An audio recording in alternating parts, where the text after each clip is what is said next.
Hello, everyone, and welcome to another episode of Los Banos Talk. My name is Justin Collins.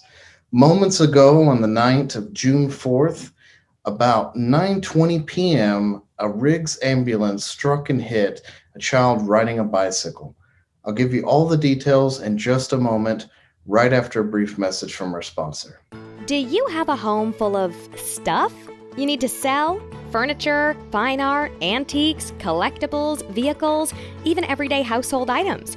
For whatever reason, to settle an estate, downsizing, an inheritance, or relocation, sometimes we've accumulated things we just can't use, don't want, or simply no longer need. And if the sale of a home depends on you getting rid of the stuff the new owners won't want, real estate sales can be delayed. Your move could be postponed, and you'll have to waste energy, time, and money paying someone to take it away, or finding a donation center able to take it all. Most options are antiquated, unregulated, inefficient, and simply don't solve your problem. Trying to do it yourself is risky, exposes you to liabilities, and we haven't even mentioned all that unwanted foot traffic. Whatever your situation or reason for needing to unload your things, Estate 360 can help. Estate 360 is a proven turnkey solution to an age-old problem, specializing in guiding you through any downsizing or estate sale process. From ordinary everyday items to extraordinary treasures, Estate 360's proven process can help you sell your unwanted stuff in a way that's safe, reliable, transparent, profitable, and hassle-free. And because we're able to quickly reach more buyers, you sell practically everything and in less time than any other option. Click the Sell With Us link and we'll set up a free confidential consultation to guide you through a truly simplified process of selling everything. And we're back. Thanks for watching. So as I just said, I just came back from the scene of the incident and where a Riggs ambulance driver has struck a young boy on a bicycle. According to neighbors, estimated the boy is probably between the ages of about 8 and 10 years old. He was riding a red bicycle.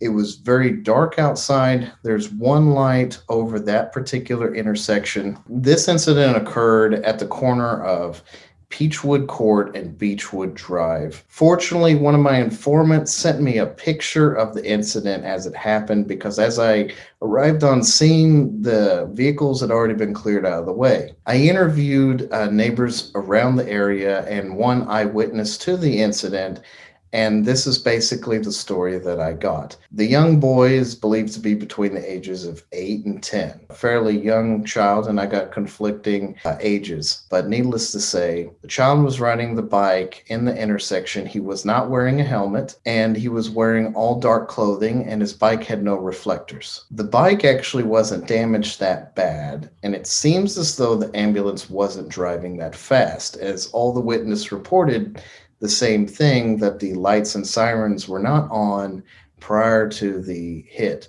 Many residents heard the hit, however, not everybody saw it.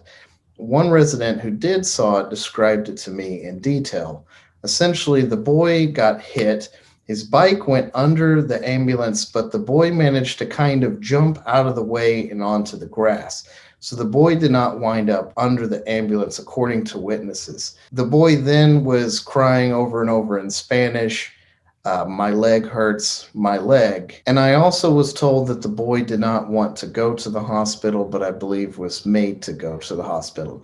But essentially, the boy seems to be okay, and that this story is one of those where it in some way sounds worse than it is. This could have gone a lot worse, and it sounds like the boy and the ambulance driver, for that matter, are both quite lucky. After looking at the area and the intersection and where the boy was hit, there is actually a street light directly overhead. But that being said, the boy, according to witnesses, was wearing all dark clothing and had no reflectors on his bike or body, and no helmet on either. I have some photographs of the scene, and as you can see, the point at which the bike was struck by the ambulance is actually under where one of the lights are. So the light is on the side facing where the person took the picture from.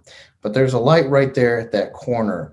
Additionally, you can see the bike underneath the ambulance in all three photos. Where the bike is placed under the vehicle on the right side or the passenger side of the vehicle, as you can see here, and the way that it's angled seems consistent with what witnesses explained as seeming like the boy kind of almost got hit, but then kind of jumped out of the way at the same time, or basically got hit and then was thrown off the bike. But you can see that this is not, he was not hit in the dead center of the vehicle. And you can also see from the angle that the person riding was kind of thrown to the right via the way of the passenger side. I called down to the sergeant's desk but was unable to get a hold of anybody for any more information.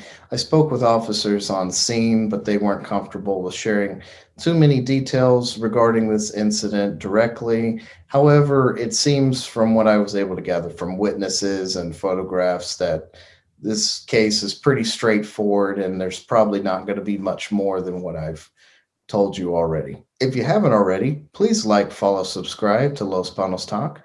We have Facebook, Instagram, YouTube, Twitter, and of course, LosBanosTalk.com. You can become a supporter of Los Banos Talk for just $4.99 a month and get all the episodes first and ad-free. Once again, my name is Justin Collins, and I hope you have a wonderful rest of your day.